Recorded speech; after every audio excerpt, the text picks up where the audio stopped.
Merry Christmas to me. Treat yourself. Welcome to Cardboard and Wine, episode 19. I'm Mamie. And I'm Josh. Grab a glass, pull up a chair, and let's talk about some games. Today on the show, it's the holiday season. So we have some gift ideas for the gamers or future gamers in your life.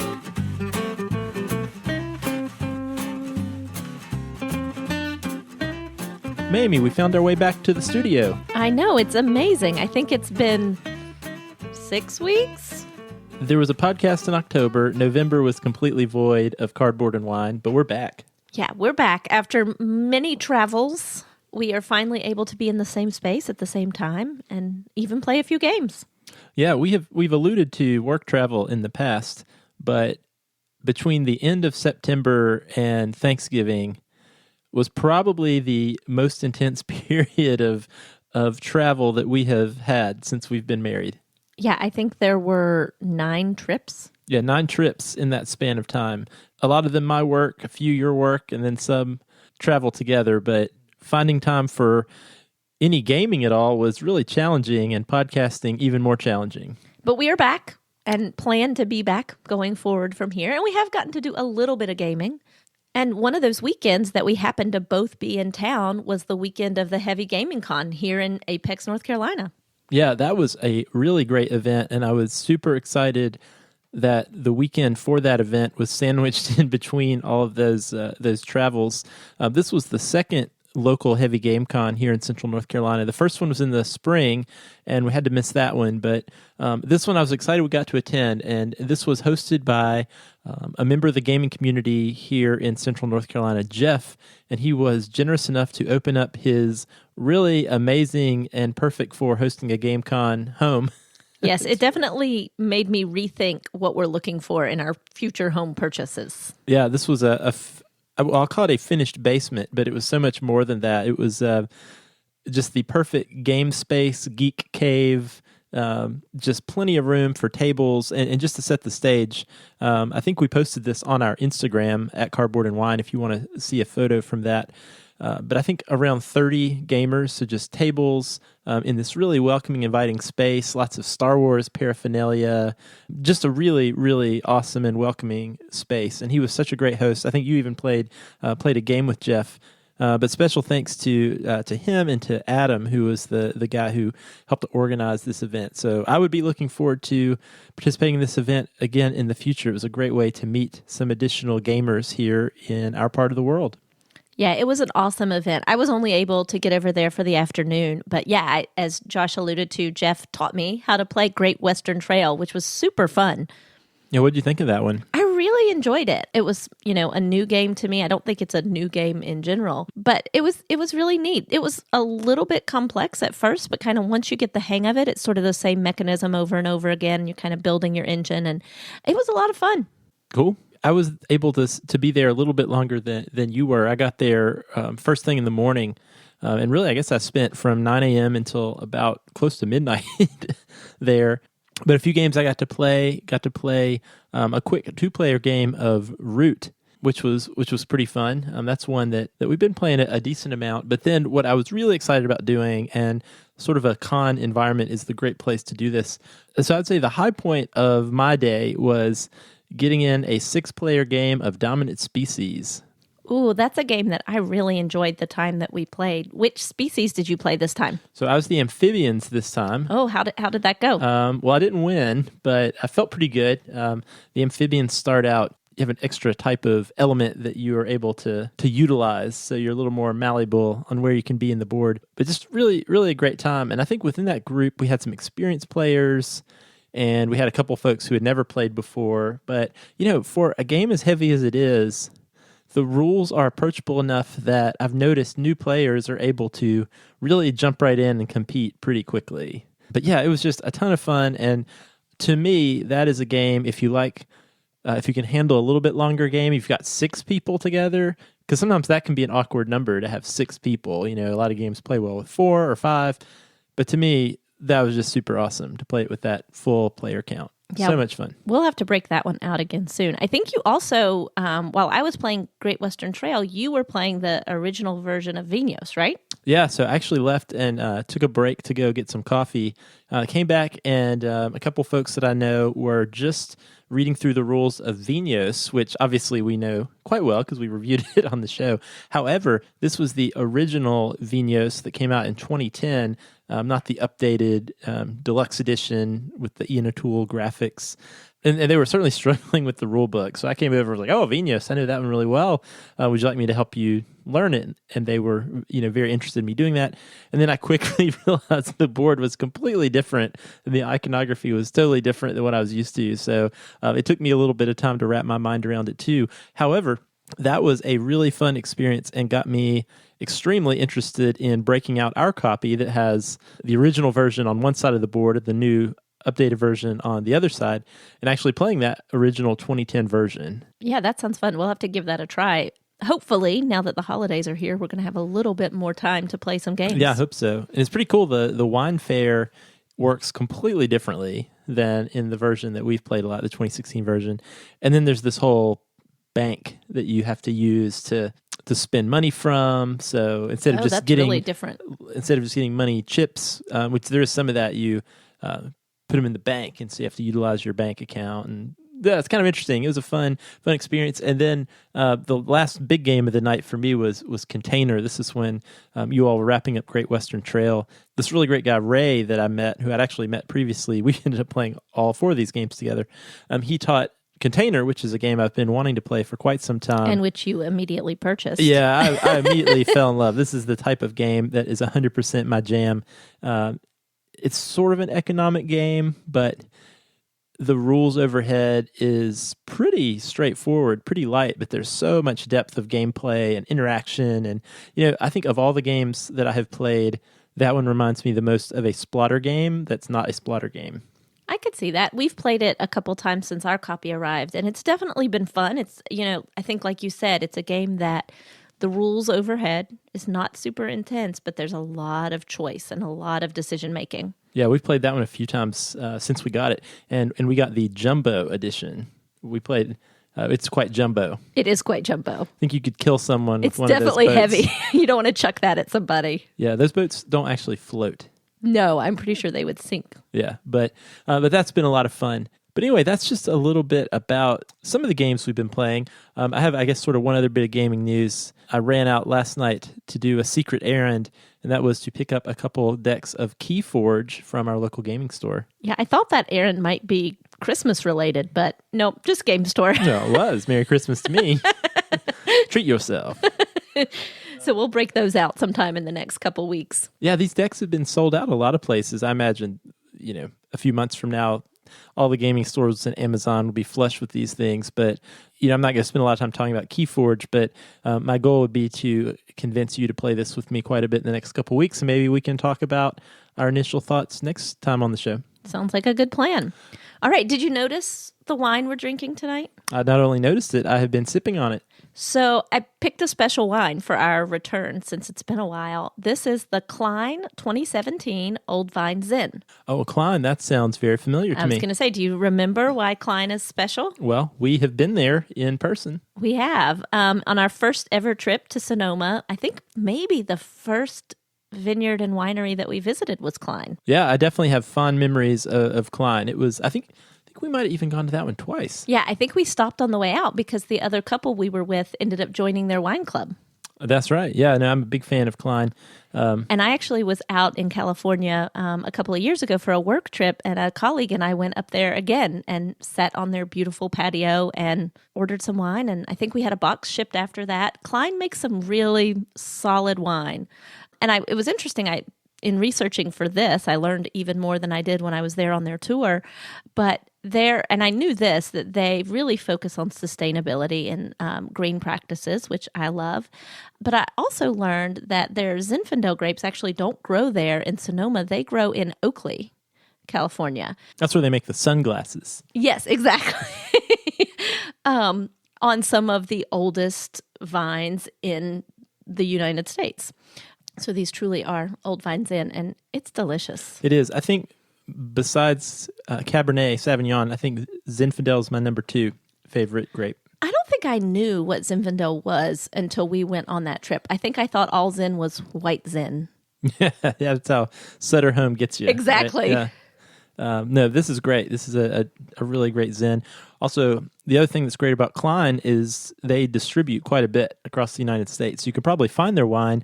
The Old Vide Zin is great. Another one that is a little harder to find, but I've definitely seen it, is their Cashmere was one that I really enjoyed. It's a red blend, but just so smooth, so good. Just like Cashmere. There you go. I will say, speaking of wide distribution, part of why we have this one tonight is that it's on sale at Harris Teeter. Well, hey. So there you go. You can even I bought find a it on couple sale. bottles. Yeah, even better. Good. Because we've clearly not had a drop of wine to drink since our last episode. Nope, not at all. All right. So why don't we just jump into our topic of the week? Sounds good.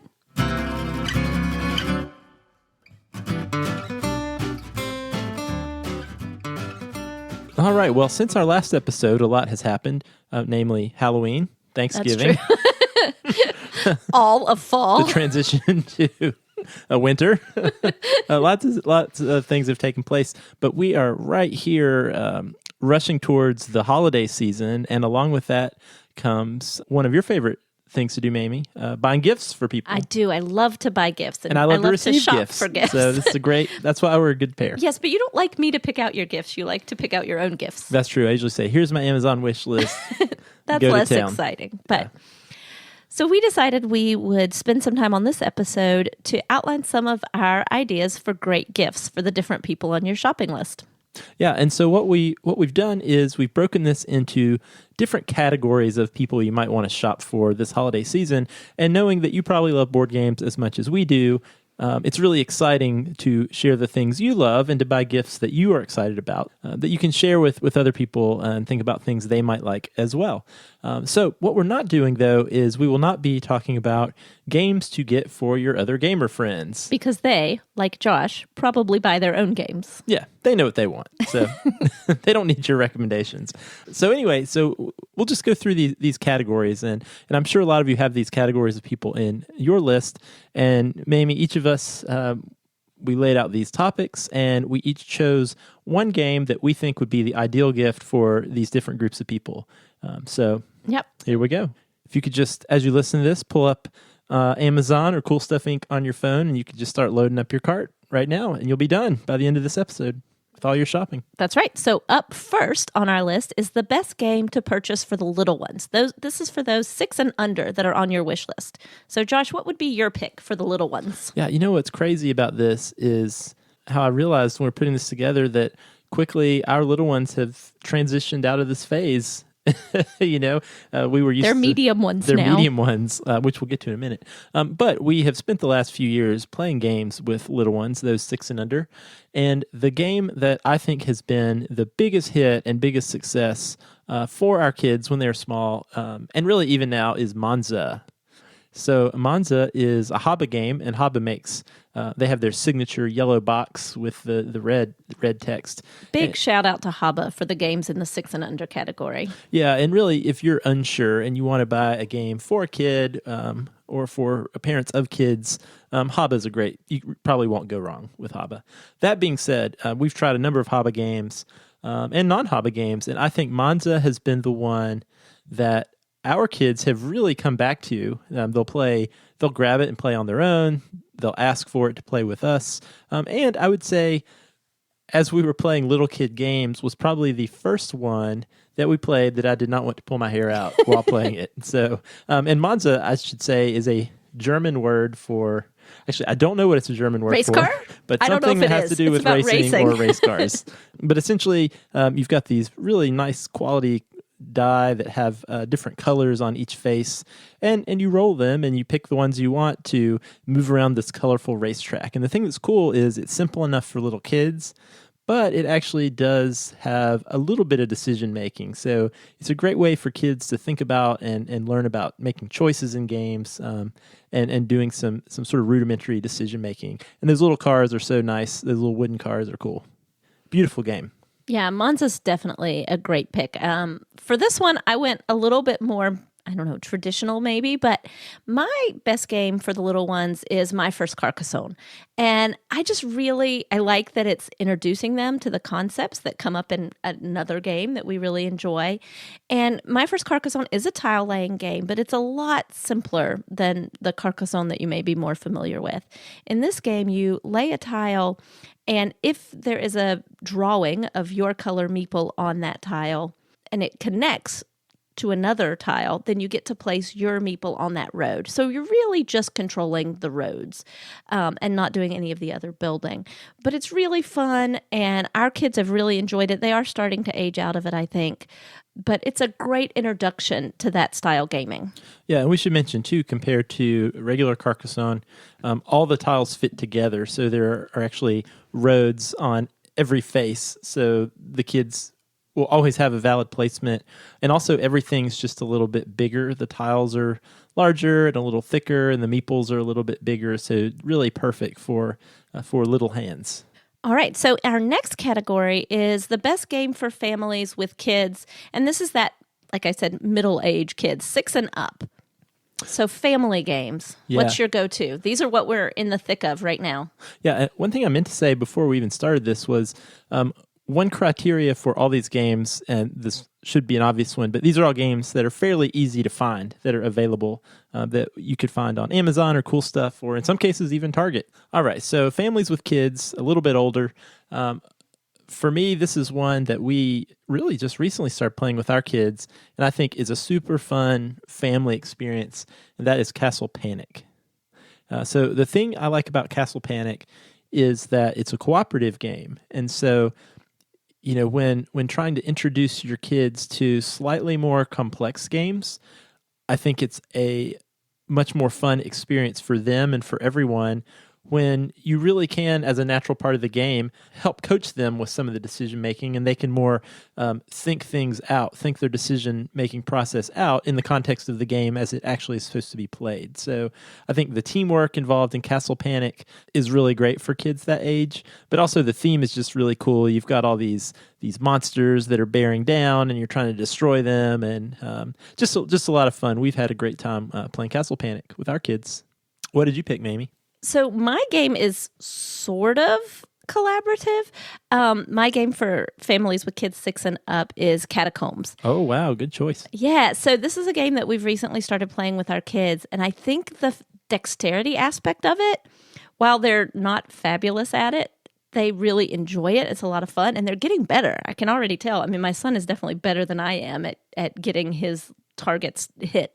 So Catacombs is sort of like a physical version of something like Dungeons and Dragons, a dungeon crawl game, and you're playing on one team against a dungeon master. In our family, it's usually me and the kids playing against Josh, and you actually have to physically, it's a dexterity game, you have to physically move either your character or weapons related to your character. You have to flick them to hit the villains in the dungeon space. So it's really a lot of fun that, you're flicking things and trying to hit each other, and it's, a group taking on sort of the dungeon master, and you can win in lots of different ways depending on the scenario in different rooms. And it's a lot of fun. I mean, it's a little bit on the heavier side for this age group, but we've done it with our kids and they really enjoy it. Yeah, and I think what is great about that is we actually played this. Were you around when we played this with our game group? I don't know. Maybe not. I don't think I was. Yeah, so I actually broke this out with our regular game group a few weeks ago, and it went over pretty well. But the thing that's great about it with kids is you can completely scale it to whatever ability level and skill level that your kids are at. So, the number of different rooms they have to clear, the number of monsters, the number of lives and hit points they get. There are lots of ways you can modify the difficulty of the game to suit your kids. And I agree. They love flicking discs at monsters. At you. At me, yeah. What is not to like? Good choice. All right, so our next category, we're going to move away from the kids and talk about the best game to get for friends or family who maybe are new to gaming. Maybe they've shown interest in your love of gaming, or you can just tell they're the type of people who would probably like a game. So Mamie, what did you pick for somebody like that?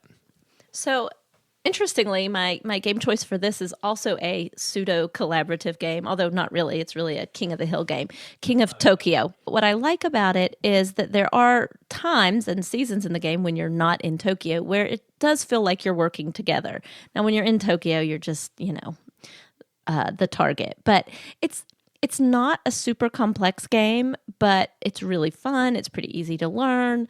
The graphics are really beautiful, and I think the characters kind of call out to people. The Cthulhu is everybody's like, I want to play Cthulhu, or Space Kitty. Is that right? Cyber Kitty. I think Cyber Kitty. Yeah. Cyber Kitty, Space Penguin. Got my Space animals Penguin. confused That's right. there for a moment. It's just really fun, and it's not too difficult to learn or to play. And I think it's something that people would be into. Yeah, that's a great choice. I didn't even think about that one. That's a fun one and easy to find. We played in the King of Tokyo tournament. That's at right. DiceTowerCon. That was fun. It was super fun. What was your choice for this category? So mine, I didn't even pick this, but this one is so tried and true, and I really just have never experienced anyone who didn't like playing this game when they played it, and that's Ticket to Ride. Ticket to Ride's a classic. I mean, you can't go wrong. And what's crazy about Ticket to Ride is that was certainly one of the first few games that we purchased years ago, but I still enjoy playing it.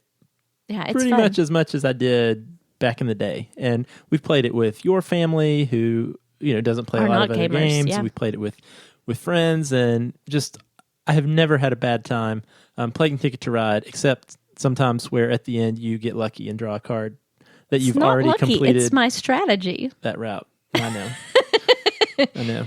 I actually considered Ticket to Ride Junior for the child category. Yeah, see, that one didn't. I feel like that one didn't connect. It wasn't as good as my first Yeah. Carcassonne. Yeah. That's why I didn't make the cut. All right, so this next category is let's think about those friends or family. Maybe they've played the Ticket to Ride or they've played the Catan, but you can tell they're just ready to take their gaming to the next level. You see them really taking a lot of interest into your gaming collection, looking at the shelves when they come over to visit you. So best game for friends or family who you think are ready to take their gaming to the next level. So this was really hard because there are so many different ways that I could go with this. I wasn't sure exactly even, when you mentioned this category, what we were thinking here. But I think really that sort of next level of complexity game for me that we've been enjoying a lot is Orleans. We played it at Dice Tower Con, and I would play it every day. It's just a lot of fun. It's complex. It's, that next depth, but it's not difficult. And I love I like a deck building, but in this case, it's a bag building. But I like that mechanism. Yeah, and that's a great choice. I think it's a pretty approachable game, especially if, and I think that's actually true for a lot of these games at this level and more complex. If you have someone to initially teach it to you who knows the game, because that happened for us at Dice Tower Con with Orleans. We had a gentleman stop by who taught us the game, and it was so much easier to jump in.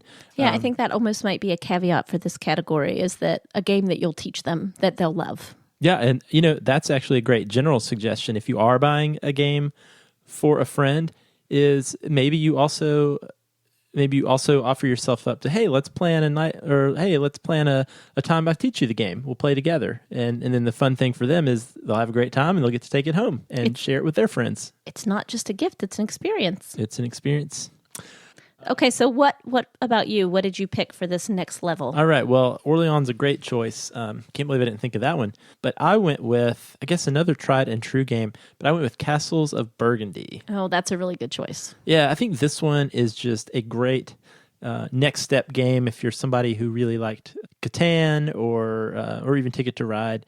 I think it adds enough additional mechanisms and things to think about without being so overly complex. I think that's one that's a lot of fun. I would say the only strike against Castles of Burgundy for me these days is there's so many flashier, more squeaky clean production games out there, and Castles of Burgundy there's a little bit of a drab look to it. I think this would be actually the most ideal game I would love to see reprinted and reimagined with the same great gameplay, but maybe could use a little sprucing up. But that being said, it is a really fun game, a really solid game, one that I think a lot of folks would enjoy playing. I think that's a great choice.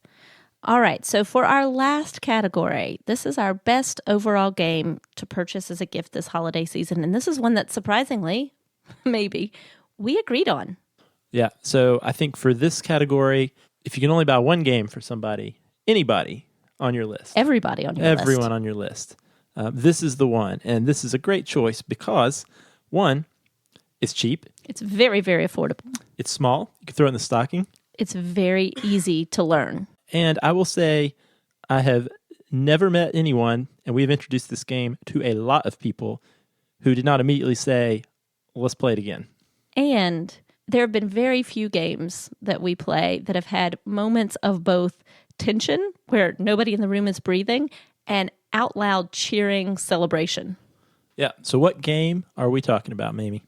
We are talking about The Mind. The Mind. I think you can't go wrong buying this game for anyone on your list, gamer or not gamer on your list. And I guarantee you will have a fun time after you finish unwrapping the gifts or you eat the Christmas meal and you break out The Mind. Yep, it's the perfect stocking stuffer for everybody on your list. That being said, have we purchased The Mind for anyone on our list? We do have an extra copy, but I don't know if we're going to give it to anybody. No, I have an extra one in case ours gets worn out. Maybe we should order a couple. Yeah, I think I am going to get it. Yeah, we should. All right. And you know what about The Mind? The price point is low enough if you needed something to take to one of those white elephant, it'd be Dirty perfect. Santa swap things. Most people wouldn't know what they're getting. I know, but that'd be a great thing you could do. All right, well, we would love to hear from you. Hopefully this has been helpful for you to narrow down your shopping list, but we would love to hear back from you if you buy any of these games for anyone on your list, or if you've got some additional ideas for what games you think would be great for those on your shopping list. All right, guys, thanks for listening to Cardboard and Wine. For show notes, links, and other fun info about the games we discuss on the show, you can visit our website at cardboardandwine.com. If you have feedback on the show or suggestions for a future show, you can send us a tweet at Board and Wine, email us cardboardandwine@gmail.com, or jump into our guild on Board Game Geek. You can also leave us a review on iTunes. We'd love to hear from you. It'll help new listeners find the show. All right, Mamie, happy holidays, and until next time, Cheers and happy gaming.